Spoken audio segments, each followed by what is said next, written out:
Videography. State Standard HS4.T.CR1.A.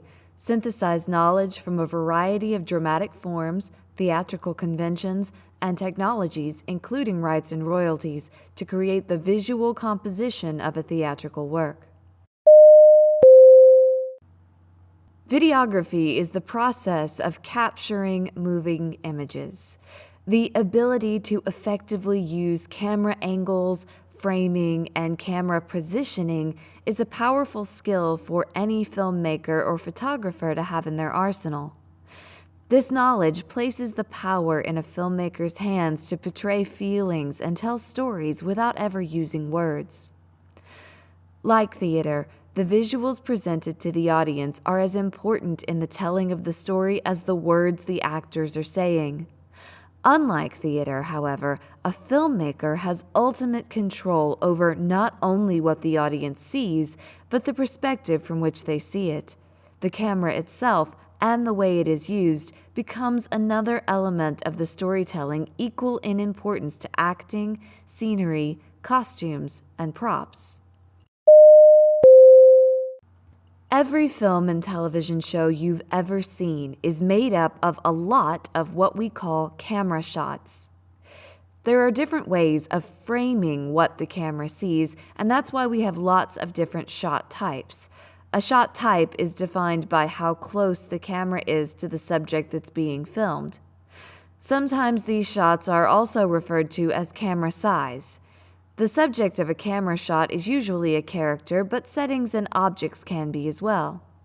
A shot is a single piece of film uninterrupted by cuts. Framing is the position of the camera in relation to the subject being filmed. An establishing shot is often a shot or series of shots that sets the scene. It is used to establish setting and to show transitions between locations. Establishing shots are used to give the audience an understanding of where the scene is taking place or where it's about to take place, so they're establishing where we are. They are usually a long shot, as you see the setting from a distance, but the point is not to focus on characters within a setting, rather establish the setting for the next scene.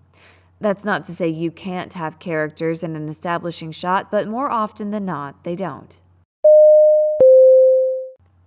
A long shot is also known as a wide shot, and it is shot from some distance.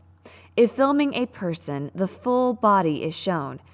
A long shot might show the isolation or vulnerability of the character. It is a shot that contains the person's entire body in the frame, as well as being able to see the environment they are in. It is best used to show any action the person is making, such as running, jumping, or walking towards something. A long shot can also be good for establishing the scene with the people in it to give the audience a better context of the location the subjects are in. If you want to see a character from a distance, a long shot is perfect. In a long shot, you'll see the character's whole body from head to toe. In some instances, the character might not be that far away from the camera. In others, the character might appear extremely small in the landscape or space they're in. A medium shot is the most common shot. The camera seems to be a medium distance from the object being filmed. The medium shot is one of the most common shots to use, and there are several different variations of it. A typical medium shot is often either framed from the knees or waist up from the subject. It is used when a person is holding an object or talking to another person. There can also be more than one person in the shot. Having only one person is called a single. Having two people in a shot is called a two-shot. Having three people is called a three-shot, etc. Somewhere between a close-up and a long shot, a mid-shot or medium shot shows us some but not all of a character or with people, the mid-shot generally shows a character from roughly the waist up but doesn't have to be exact. Mid-shots are great for showing us a character's body language and the performance physically of the actor. The close-up is the image being shot taking up at least 80% of the frame. The close-up is where the subject's face occupies most of the frame, kind of like you did in your auditioning workshop when you did your headshots. This is usually done to convey more emotion in the actor's performance. If the facial features are the most important thing to show at that given time, then the close-up is the right shot to use. Close-ups can also be used on objects that don't only apply to people. Close-ups are great for showing emotion on characters' faces, be it during key points in conversation or with the character by themselves reacting to something. Emotions captured in close-ups don't always need to be extreme emotions like crying or absolute fear. A close-up might show us a character trying hard to hide their emotions or displaying strength or determination. There are a lot of emotions outside the obvious ones we can capture with a close-up. An extreme close-up means the image being shot is a part of a whole, such as an eye in a face or a hand at the end of an arm. The extreme close-up is similar to the close-up since facial expression is important for choosing this shot. However, the extreme close-up is when the frame has either only the subject's eyes or only their mouth in the shot. This is used to pick up subtle detail in one's facial expression, such as a twitching eye to show someone is tired, or heavy breathing to show they are out of breath. Take the regular close-up and make it more extreme. Using a close-up, we can usually see most or all of the character's face or head, but an extreme close-up focuses on the eyes or another important small detail, which means the character's other features can't be seen. The over-the-shoulder shot is when the camera is behind the subject as he or she is facing another person. This is often used to showcase confrontation between two people in a scene. It can also be used to show one person physically interacting with the other person, such as giving them an object. The over-the-shoulder shot shows the movement of one person and the reaction of the other. It is usually used when filming a conversation between two people. Rather than filming them in a two-shot, you film the conversation twice, once with the camera facing person one, and the other when they're facing the other. By shooting over each person's shoulder, the audience remains quite close to the conversation while focusing on one character at a time, allowing them to focus on what's being said. More than just shot size, different camera angles and positions can be used to help tell the story. Instead of shooting everything from eye level with the camera horizontal, try shooting with it pointing up or down. Crouch down below the subject and hold the camera above your head. Climb stairs or use a tall tripod or ladder. If your camera has a swiveling screen, you can use that to monitor the shot while the camera is in unusual positions if you are filming yourself. A remote control is also useful to start and stop shooting when the camera is out of reach. The way the camera is angled can contribute to the meaning the audience will get from a shot and can be used to make characters look strong, weak, intimidating, inferior. They can also help an audience get a sense for what a character is experiencing and what they are feeling, all these by simply changing the angle of the camera. A standard shot is a shot taken from the character's eye level. 90 to 95% of all shots are taken at eye level because this is the most natural angle. The standard camera angle is shooting from eye level. It's easy and a natural perspective for the viewer to see characters from. Every camera angle comes with its own ability to evoke feelings in its viewing audience. What makes a standard camera angle special is that it allows the viewer to decide how they feel about a character or what that character is saying without the unknowing influence of camera positioning. So this should be used when you want to give your viewers the freedom to decide how they feel about the content and characters displayed on the screen. A high angle is when the camera is raised above the subject and is tilted down at the subject. This is often used to make the subject look a lot smaller, weaker, or more vulnerable. The effect of this will differ depending on how it's being used. Sometimes the high angle is used to make characters look small and weak. It might also make them look cute. It's often used to suggest something significant is happening high above the characters. A high angle speaks volumes about the power dynamics in a film. When a subject is shown from a high angle, it makes them appear weak or less powerful than if other angles are used.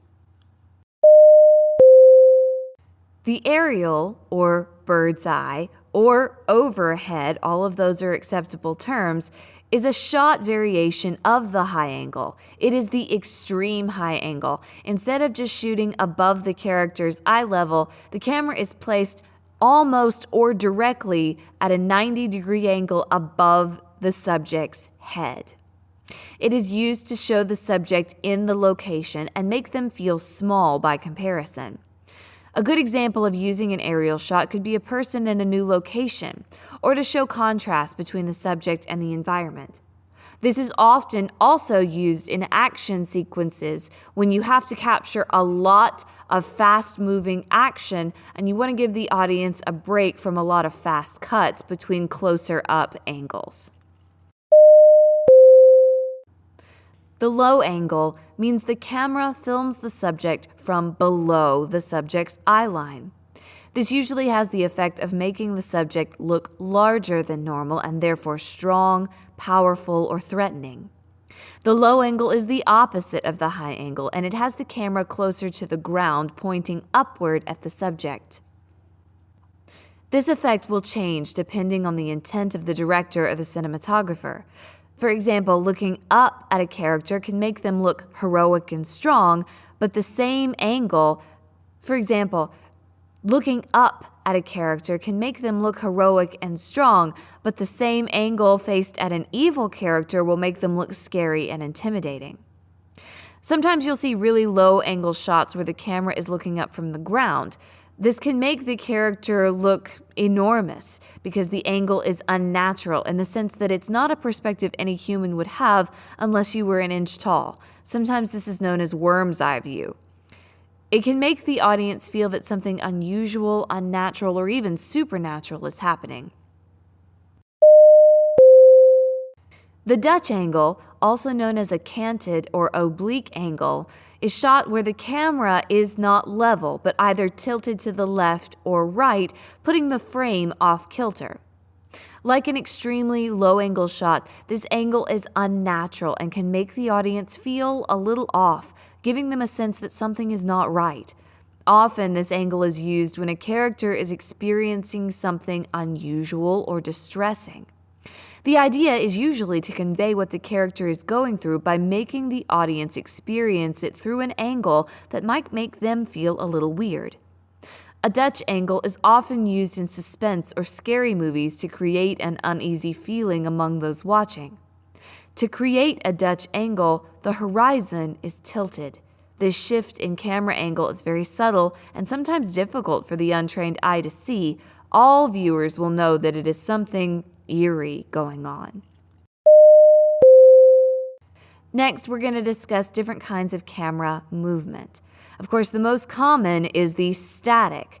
Static movement means that the camera is not moving at all. In fact, the camera is holding very still.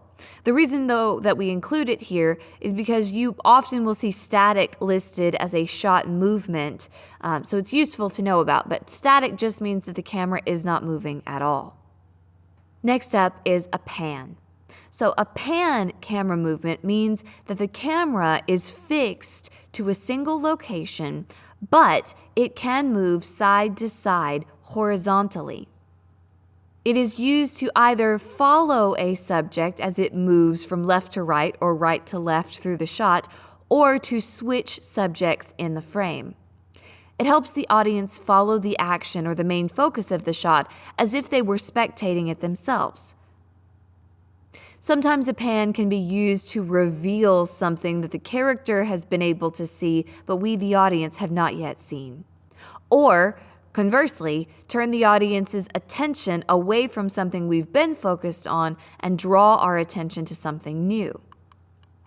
So the camera pan can reveal a location or some action that is taking place rather than showing the audience immediately.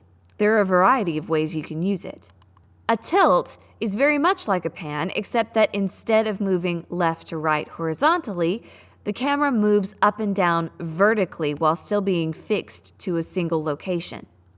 A tilt shot is similar to a pan, where it can follow a subject while being locked in a specific location. The camera tilt is where you move the camera from filming angled down to angled up or angled up to angled down. And like a pan, a tilt can reveal something or draw the audience's attention away from something. You see a tilt shot often used to show the scale of an object, starting at its base and tilting up until we can see the top. Sometimes the tilt will start focused on something and then tilt up to the sky. This often happens at the end and is a little bit cliche. You often see tilt shots at the start of films too, with the camera doing the opposite, beginning facing up at the sky before tilting down to the setting or action taking place. A zoom is when the camera itself is stationary, but the lens is adjusted to make an object seem to move closer to or further away from the camera.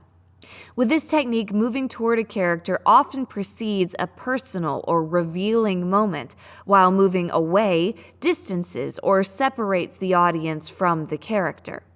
In other words, a zoom can be used to create or destroy the audience's intimacy or their emotional investment in a moment. A dolly or a tracking shot means that the camera itself is physically moving. It's not just a zoom or a tilt or a pan where those are fixed to a specific location. Rather, the entire camera is physically moving using a track or some sort of motion device that can be as simple as a skateboard or as complicated as putting the camera on a crane. Tracking shots are where the camera follows or moves along with a character, and this usually means pulling the camera off of a tripod and a camera operator is steadying the camera as it's in motion. The camera can track a character by following them from behind, or the camera operator can walk backward and film a character as they walk forwards. Something to remember about tracking shots is you want the camera to still move smoothly and not shake. The camera needs to keep the subject of the shot in focus. Also, if you are the camera operator walking backwards to get a facing forward tracking shot, somebody is going to need to help you make sure you're not going to trip over anything. Finally, we're going to discuss camera positioning. Now, camera positioning means where the camera is in a 360-degree horizontal relation to the subject's face. This is, of course, only going to be discussed really when we're talking about subjects that have faces. So if you are talking about an object like a baseball, then it's really tough to determine if you're shooting it from the front or from the back because it's a round spherical object. But if the subject has a face, whether that's an animated face like a human or an animal, or whether it's a stationary face like a statue face or a painting, if it's got a face, then we can determine camera position based on that. Front camera positioning means that the camera is pointed directly at the subject's face and the subject is looking directly into the camera. This is going to create intimacy and make the audience feel as if they are actually a part of the action. Three-quarter placement means that the camera is placed still in front of the subject, but off to one side so that the subject's focus is the side of the camera, not directly into the lens. This allows the audience to still feel emotionally invested without making them feel as though they are part of the action. So it allows them to remain a viewer rather than a participant, but maintain emotional intimacy with their subject. Side placement means that the camera is placed to capture the profile of the subject. The subject is going to be focused on something that is perpendicular to the line of the camera.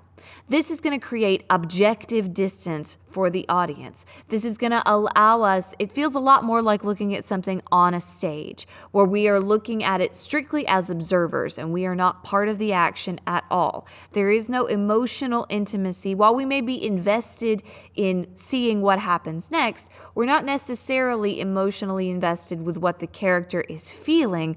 Rather, we're much more interested in what the character is doing. So we are looking at it with the scholar's eye more than an emotionally invested observer. Finally, a back position means that the camera is placed behind the subject and their face is almost, if not entirely, obscured from our view. It's difficult to discern the exact location of the subject's focus because we can't see what they're facing.